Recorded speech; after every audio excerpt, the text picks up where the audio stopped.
Welcome to episode 119 of Outside the Circle, a podcast dedicated to new and upcoming country artists, musicians, and songwriters.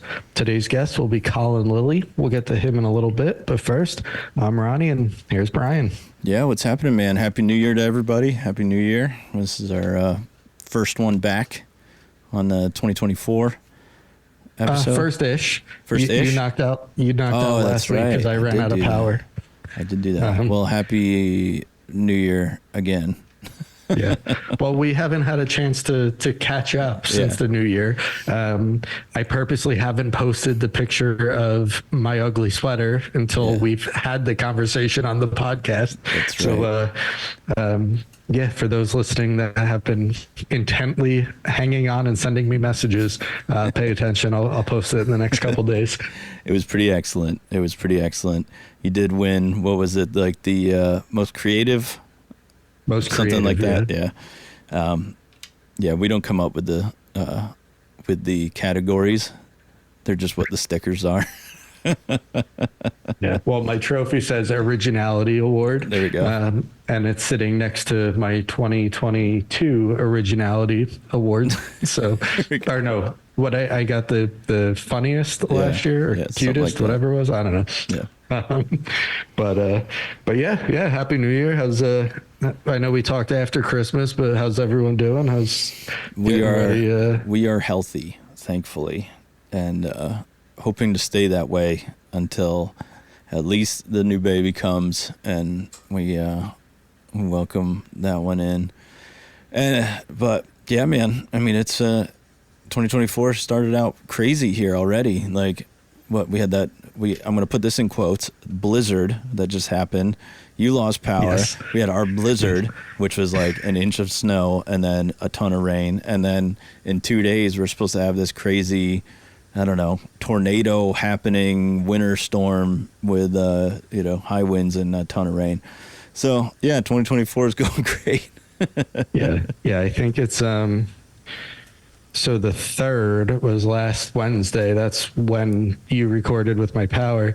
I was in the middle of a therapy session when my power went out and the therapy ended. So I think I still don't know how I want to feel about that, but I don't know if it's a good sign or a bad sign or. There's the world saying you've talked enough. Yeah. I don't know. Part of me wanted to break out the rosaries and start. But yeah. No, but 2024 is officially here, and we got a handful of really good interviews on deck, and you'll still hear from me the next one or two, and then we got some good ones, and January's looking pretty good on the schedule with some names coming down the line. So, yeah, and actually the next time that we do this, I will have my official OTC tattoo for hitting 100 episodes. Yeah, man, no, this is it'll be fun. I look forward to, what 2024 is going to offer us and stuff. Yeah. So we got Colin Lillie on the interview today, and it's another one that did during your sickness there. Really great guy. We probably one of my favorite conversations. We really got into it a little bit and got a little deep on some stuff. So I really thank him for being so open and candid, and it was cool to get as deep and personal as we did. So I hope everybody enjoys it. All right, everyone. We're here today with singer-songwriter Colin Lillie. Welcome to Outside the Circle, Colin. Thanks for joining us today, tonight, whatever time of the day it is. Thanks, Ronnie. I'm in your future. You're in my past. So I'm like your future man. And you're like, have you got the lottery tickets? Can you send me some lottery tickets? I wish. I played a lot the past couple months and no luck over here. So, yeah. So, Colin, we always like to start with the obvious. Tell us a little bit about where you grew up and how important music was in your household, all that good stuff. Yep. Well, I live in Australia now, but I grew up in Scotland. That's where I was born and raised. Music was one of those incredibly important things in my life. I was raised in a household where I had a very, how would you put it? My dad was a very angry man, and and my mother was, she was disabled, and we basically music was escape. But freedom was the ability to sing. So I always found that when I went to church, I always had that freedom when I was a kid to go to church and sing. But my dad didn't really like noise in the house. So we only really truly listened to music when my dad wasn't around. So my mum was the eclectic. She had everything. She loved everything. There was nothing that she wasn't afraid to listen to or allow her ears to experience, So I really got a lot to thank my mum. But then I guess when I was about 11 or 12, I discovered my dad's cassette collection. Now, my dad always had this collection of brass bands, military bands. He had this collection of accordion music. My dad was a great lover of traditional accordion music. Something I did not know he loved, but I did find this cassette that had these two old fellas with big woolly jumpers and a weird looking stringed instrument and a guitar, and I just went, what is this? And I started listening to this cassette, and that was the very first time that lyrics had meaning. I came across this song. It was called "The Strangest Dream," and it was a cover of a Ed Macaulay song, like would you call it? That was about no war, anti-war, and for the very first time in my life, really, music had taken from melody to lyrics. That feeling that melody when you're happy, lyrics when you're sad. Yeah. And that for me, that was when I started delving deeper into the song, rather than the musicality. And it's from that point, it's always been that way for me. It's always been about the song. So growing up in Scotland, kind of getting that introduction at an early age, I think you said like 10, 11 in that range. So finding that passion and finding the love for songs and lyrics and all that, outside of the house, how is Scotland's music scene to be able to give that to you?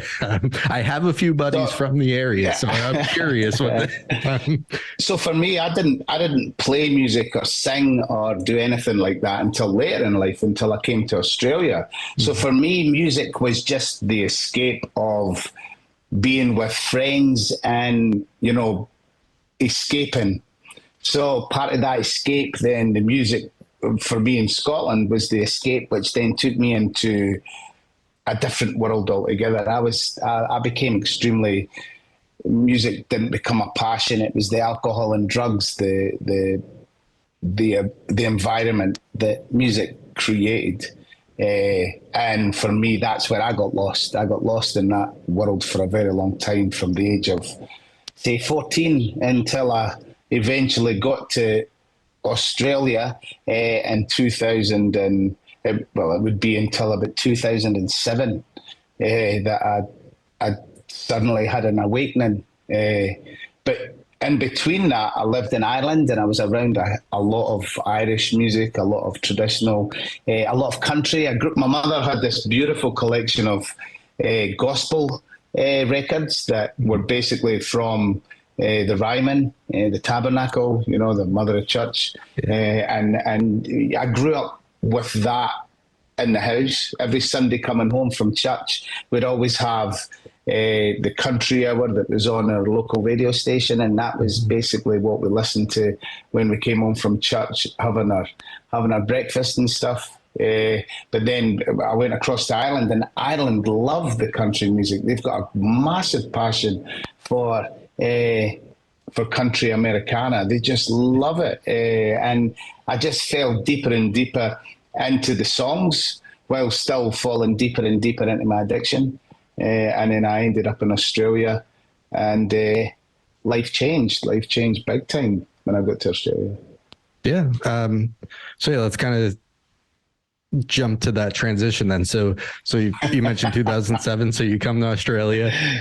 Yeah.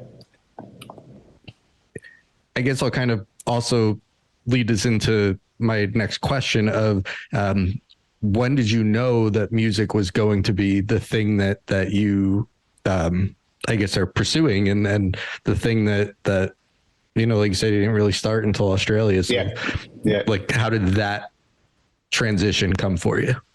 Yeah, I guess if we want to, like, I know I'm sort of jumping back and forth, but the way my story is that, as I grow up more, I start to realize that there's certain points in my life that something grabbed me, which I've kept hold of. So, from school, I did a little bit of choir work at school. So singing was always a passion. There was something that was always there about being able to express myself through song. And then coming across to Australia, the first time I came to Australia was 2003. And in 2004, I sang for the very first time in front of a group of people in a pub. Per se, with holding a guitar and strumming a few chords and singing. And I remember a huge sense of feeling that no matter where you are in your life, if you're meant to travel down a road, then, the only way I can express it is that God, my higher power, will put you back on that road when that time is right for you. And, I guess some people are born to write songs at a young age and perform songs at a young age. I'm one of those people that, my higher power believed that it was time for me to do it when they believed it was the right time for me to do it, not me. And I guess that's what happened for me. So in 2005, I returned to Australia after leaving. And then in 2007, I changed a lot about who I was in my life. And from that point on, I really picked up a guitar then and started trying to put down words to paper, paper to voice, and then use a guitar as much as I could to express that. And then... Yeah. So I like that you keep saying that the music is an escape, and it's true. It really is. Music, the importance of music in any part of life, right? It doesn't matter where you are. It doesn't matter how old you are. The idea of music will always be there, and something will always draw you in. I absolutely love that. So you're in Australia, you're picking the guitar up, you're starting to write, kind of jumping into songwriting then. So kind of take me through that process a little bit. What does that look like for you? How, where do you draw inspiration from, all that good stuff? Yeah. Well, I guess I draw inspiration from generally just everything that's around me, we breathe, so therefore we see, and therefore we hear. And if we're lucky enough, when we do listen, we can pick up things, and we need to... I'm one of those people that, I am a bit of... I'm a slow learner. I always have been. I was, I disappeared for 3 days when I was in the desert here in Alice Springs, and I disappeared, and I came out, and I decided that was when I was going to change my life, and no longer drink, and no longer abuse drugs, and no longer hurt me. And from that, then I guess I was given the opportunity to just breathe again, learn how to breathe. And from the point of learning to breathe, I had a point where I could see the magic between the words, between the stars, between the humans, between life. And that is where the inspiration comes from. You know, if I'm not connected close enough to myself, then I can miss things. You know, I can miss a lot. So it's always about trying to maintain the deepest connection with myself, so that I can then see the things that I'm meant to see, and then express. Because the only place I've ever really been able to truly express, the only place I've ever truly been able to feel comfortable in the most truest way is when I sing. I've never, you know, like I guess it's a form of being on the spectrum slightly, is that, you know, you're trying to find out where you belong, you know. And I guess for a long time, belonging was the idea of a pub, a club, a group of people, you know. Yep. But and observing those people that were doing their truth and expressing their truth and being their most honest self on a stage, and observing them, and, you know, just waiting for that right time for when it was my turn to get to that point, you know. And I guess that's because I have been able to take the time and observe everything that's around me, and mostly observe me. So, you know, I guess that's when my inspiration comes. Well, I feel like you and I are very similar in that trying to connect with the self, and then observing everything around us, and yeah,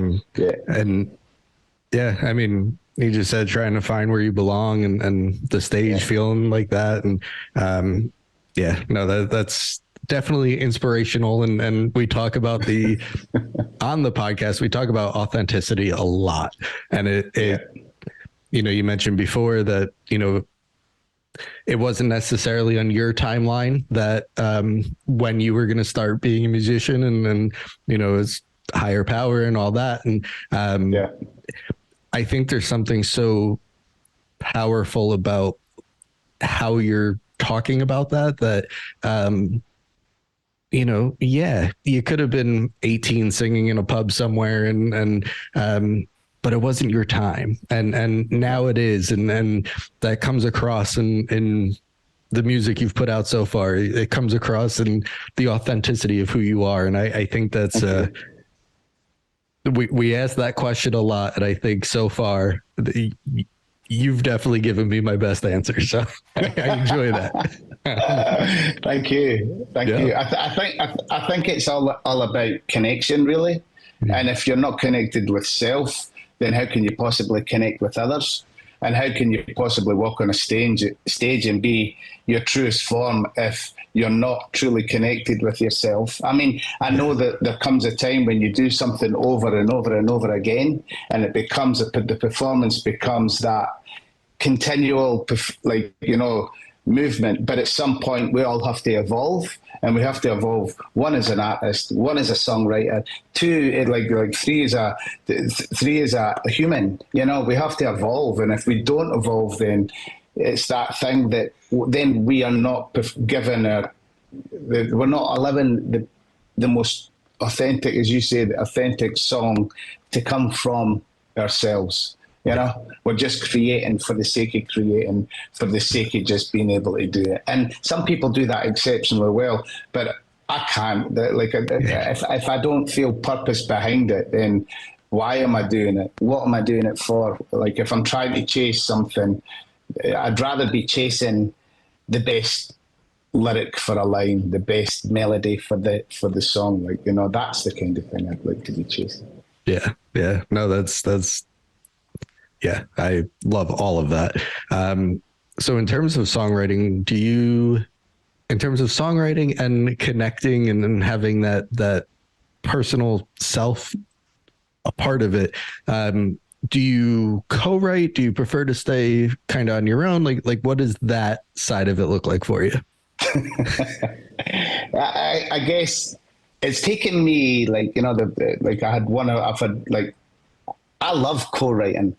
Because then I'm a great believer. I'm a great believer that, you know, like, you know, that is what music's all about. That is what art is all about. I mean, I can't play every single instrument. I can't even, like, I don't even rate myself as a great guitar player. But, you know, like, that is what art is all about. It's about putting aside differences, putting aside all those things that you may fear or you may worry about, and you basically come together to produce something that you and that other person that you're working with are proud of, are so, and it becomes something that will forever grab a moment, that place, that time. Yeah. And that to me is what it's all about. It's like, you know, you can look at a painting, you can look at a beautiful photograph, you can look at how people dance and how they move around it, you know, all those well and truly organized forms of art. But music is that living and breathing moment, you know, like when you watch somebody perform, they're performing, but they're not performing exactly how they performed the day before. So to co-write, to have somebody with you on part of your journey, that's just exciting. I love that, as well as basically sitting away and creating something on my own, because, you know, and we need community. We need to be part of something so that we can, as I say, grow. It's all about growing. If we don't grow, then why are we doing what we're doing? Yeah. No, that's anything in life, right? We can't stand still. We got to keep moving and growing for sure. So I think this might actually be a good time, since we are talking about songwriting and you know, things that are meaningful and all that. This might be a good time to take our break, put on the song we're going to play for you. So why don't you go ahead and introduce that for us, and then we'll talk about it when we come back. Well, it's great. This is a Grandfather's Country. This is my newest single, co-written with Lachlan Bryan from The Pleasures and Lachlan Bryan and the Wilders. So enjoy.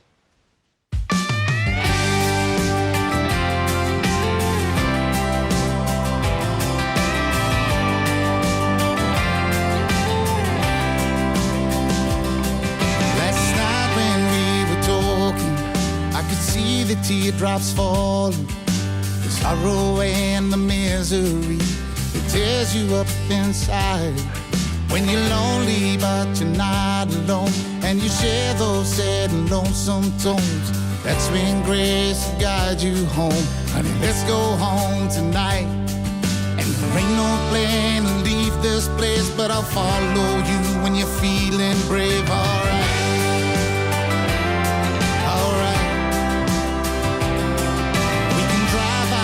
Where the sun shines true, you can sing that song and I'll sing it back to you. Let it shine, won't you shine your light down? And there ain't no place you'd rather be than down in the dirt in your grandfather's country.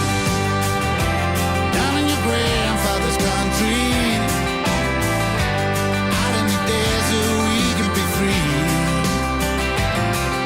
The city can break sense, older than time, all right now. Down in Cadbury, down in your grandfather's country.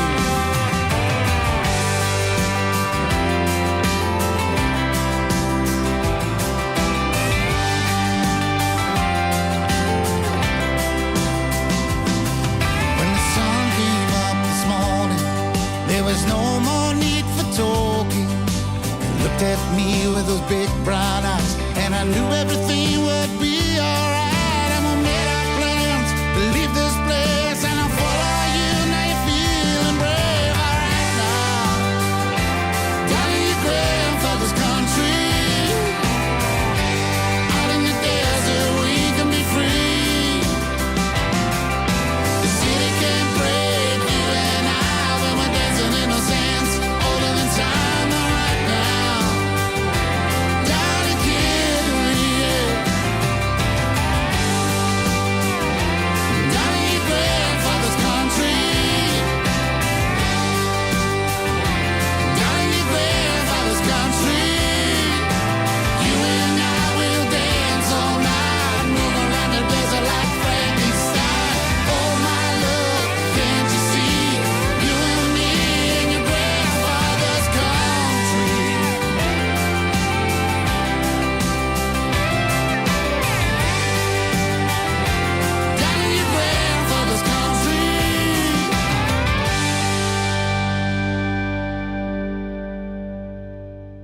right, so let's talk about Grandfather's Country. First and foremost, what was the inspiration behind that song and how it came to be for you?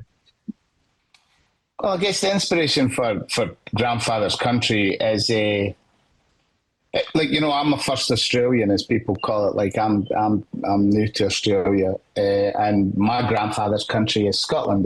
That's where my roots, I guess, are made. And my wife, she's Aboriginal, and you know, her family are 400 and something kilometres west of Alice Springs. Now, Alice Springs is right in the middle of Australia, bang right in the middle. My wife's family, her people, the Walprue people, they call it the navel of the universe, you know, because it's right in the middle.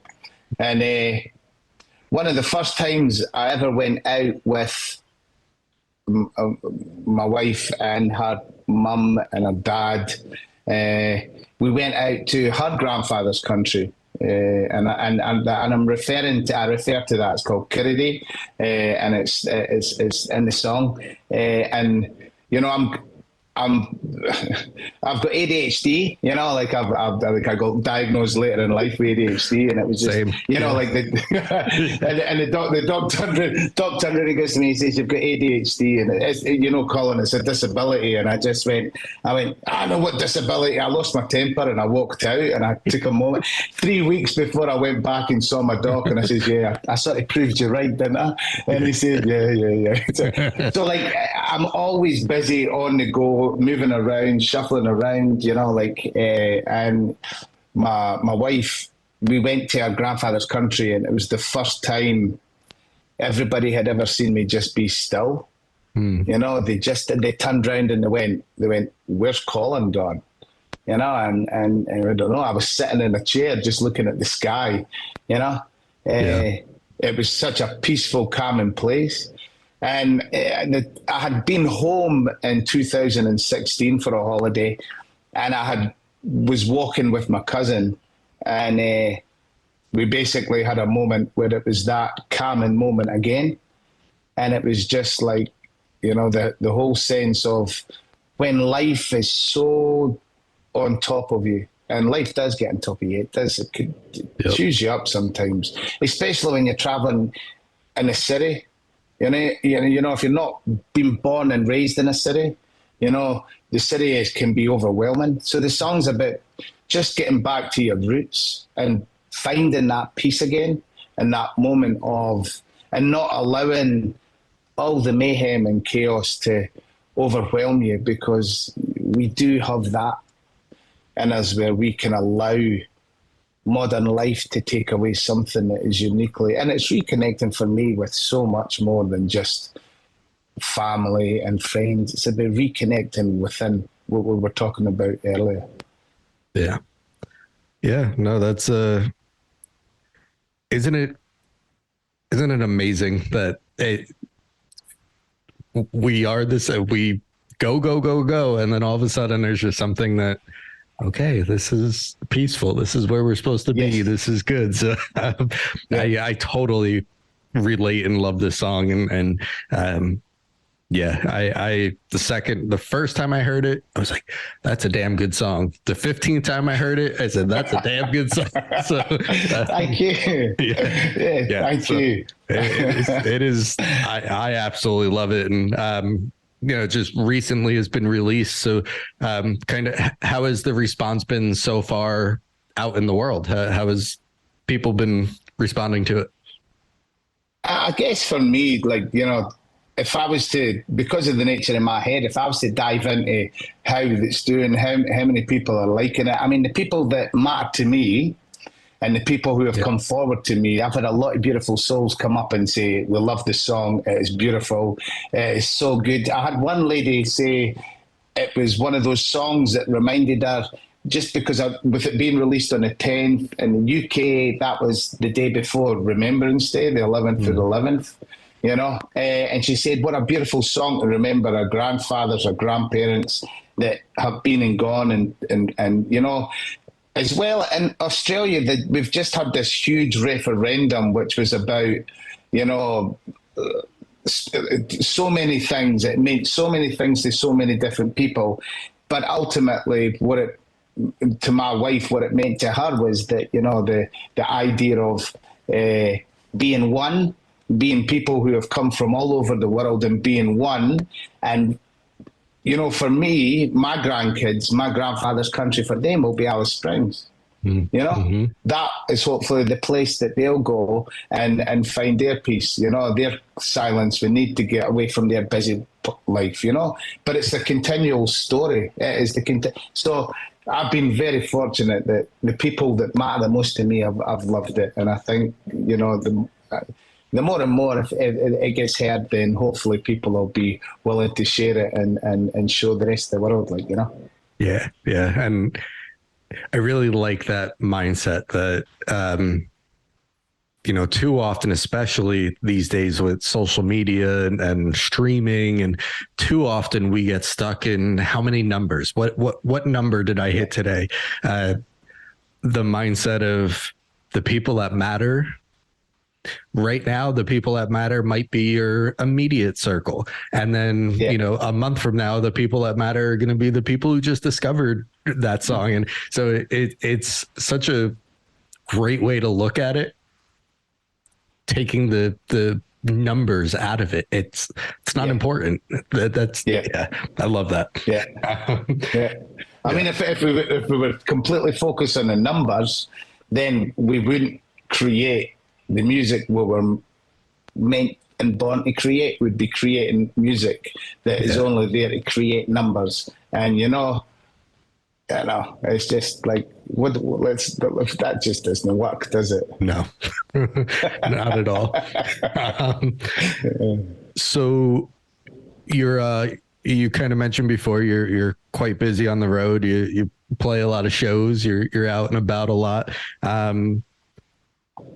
You mentioned before about how, you know, even each performance is different and the living art of what music is. What can people expect from a show of yours if they come out and catch you? I guess you said it earlier, just authenticity, just me. I mean, like, I don't know how to be anything else but me.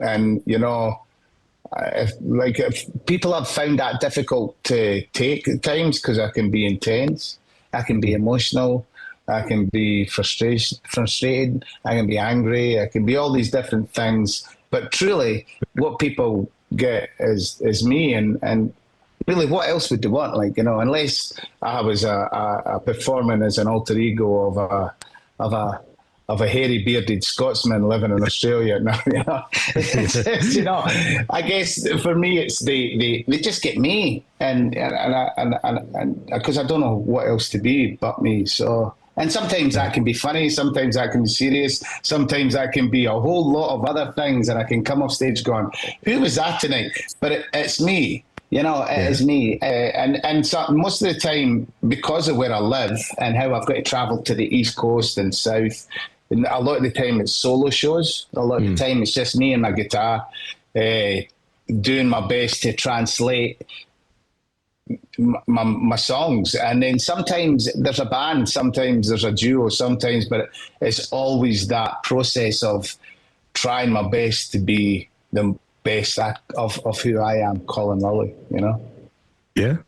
And I mean, like you said, you know, the art of it is, even though you might, like you said, you come off and you're like, oh, who was that tonight? It's still you. That's the art of it, right? Nothing's ever the same. It's always a new experience. It's I don't know. It's awesome. So I kind of want to, not so much a question, but so I read in a couple of bios and stuff of yours. So you write and work with people in recovery and visit rehab centers, and, you know, more of a statement that, you know, I think that's such a cool and empowering way to give back to folks. And coming from a family that struggles a lot with addiction. And I really love seeing people out there using their craft to help others. And, you know, I just wanted to touch on that because I think that's such an amazing thing. And well, I sort of fell into that sort of, because here in Alice Springs, you know, like there's one of my closest friends. He was an ice addict and became a counsellor and worked. And he came up with a program and he worked closely with the rehab. And he just said, "You need to come in and sit and have a talk with each time we get new residents." And I said, "I'm not always home." He says, "Well, when you are home, you need to do that. It's about time you started to be a bit more confident in your story, you know." And that it's always that element of not wanting to force recovery onto someone, because recovery is one of those things that is, for me, recovery is discovery. You know, you have to discover recovery to basically stay in recovery. Like, you know, it's like anything in life. You know, you learn, you fall in love with some form of music. You fall in love. It's about you falling in love with you. So, and I said, okay, so I did that. I went in and had a yarn, and you know, the most appreciation I think I've ever had from just sitting in a room full of people and just being selfless, you know, and just doing that thing. And then it just happened that somebody else heard and somebody else heard. So when I'm on the road, I try to get to a place where people are healing and try to share. It's not always accepted. It's not always, you know, people are always a wee bit like, you know, when it comes to alcoholics and addicts like that. And I know, because been there, done it, and it's like, well, what's your game? You know, but I just think I mean, if I could do more, I would do more, but there's nothing more I can do than offer who I am, you know? Yeah. Yeah. And I mean, that's important, right? I'm sure. So it's thankfully, and it's become more and more, I hate to say mainstream, but in the States, we've been very fortunate that addiction and things like that have really taken a forward approach. And Yeah. I don't know if you're familiar with the story of Bill W. and Dr. Bob, right? It was the two guys, and that's all it took. They got that third guy, and it's, you know, so yeah, sometimes it's just touching the one, you know, you say you want to do more, but that one person is more important than trying to sit in front of 100 people, right? So it's no, I'm a, like I said, I come from it. I'm been there myself. I very much love seeing that happen around the world, and it's important. And so much of what I write and so much what I express is that they can hear that there's an underline there, and like, you know, it's like I've got a new song I wrote a song called The Ragged Man that's coming out along with the songs that I'm going to be releasing. And I was lucky, and I remember sitting with some old fellas, and I was struggling because I always gave myself a hard time because I wasn't focusing enough on my recovery, thinking that was a bad thing. You know, that was a terrible thing, not to focus on recovery, because I was getting busy with life. Yeah. And, you know, one old fella turned and he said, "Why on earth bring a ship in to dock to fix it and repair it, not to watch it sail off back into the ocean?" Then, you know, so I just went, wow, like, you know, and that is what truth and hearing your higher power and other people. Yeah. And, you know, it's just remembering that's, you know, like the music, the art, being creative is also part of that as well. Like, you know, so and good on you for sharing that. I really appreciate you opening up to that. Yeah, no, I wish it was more, you know, we, especially, you know, men, you know, we're not supposed to talk about our feelings, you know, so I wish it was more out in the world, and so just seeing it, I always love to see that. And but to kind of pivot a little bit, so we started talking about it earlier, and you know, we we're only as good as our better halves. And you mentioned your wife being a politician, and I would imagine that's kind of a fun, interesting combo between the two of you, and kind of always out there. So that's pretty cool too, that you have both sides of the world there. Yeah, well, I met her when she was a musician, and then she moved into politics, which was that was a big thing for me to swallow. I struggled with that because I don't know what it's like in America, but over here in Australia, actually, it's not just over in the world; it's everywhere at the moment. It seems that if you're on one side of the fence, then the other side of the fence try their best to pull you down and do whatever, Yeah. And as a musician, because of who my wife is, people have tried. They get quite abusive and they get quite nasty. And my job is not about anything more than being the best musician I can be, the best singer-songwriter, the best artist I can be. And unfortunately, there's a certain side on one side that they feel they have to control everything. Like everything has to be controlled.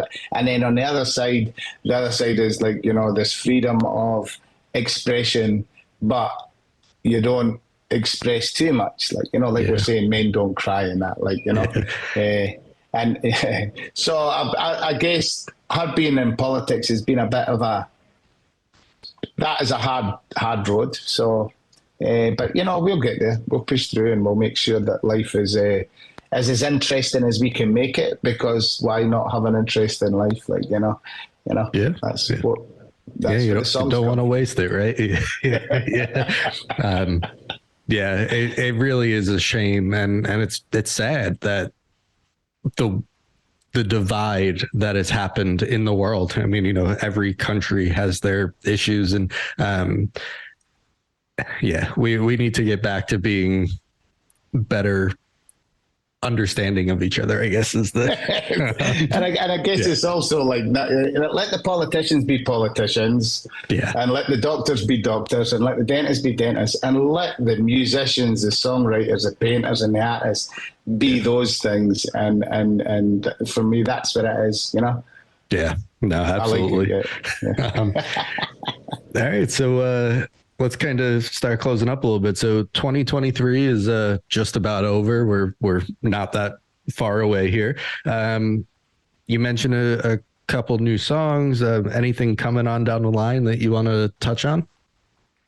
Yeah, so Grandfather's Country is part of 5 songs that I recorded with Catherine Britt again. I had already done an EP with Catherine last year. So what I'm going to do is I'm going to put those 5 songs and the other songs I did with Catherine and put them together just for vinyl. But I've got, and call that The Ragged Man. I've got a new single coming out, with Christmas coming up. So I'll probably be in February, I'll release that one, because I've got Tamworth, which is the big country festival coming up here in Australia. I've got a few shows there. And then I've got the whole of February where I'm on the road, and I'm starting to build up March.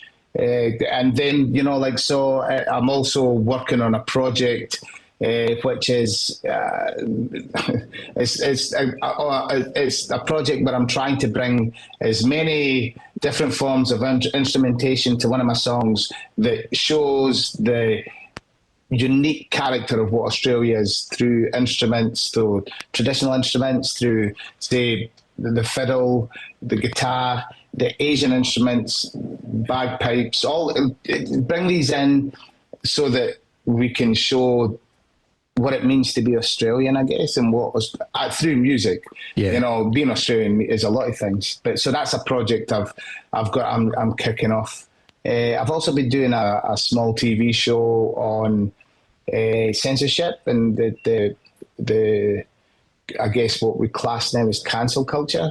The idea that people feel they've got a right to everybody's got an opinion without actually sitting down and talking about it, and then they switch people off.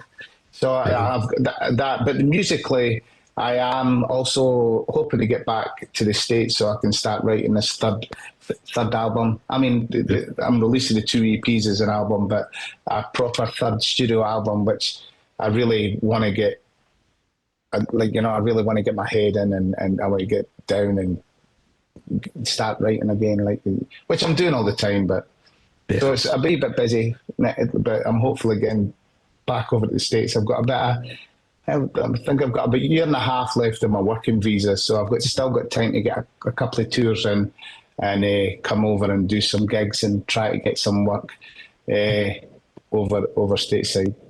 Yeah. So on that regard, if you need anything in the New York City area, let me know. We'll help you out there.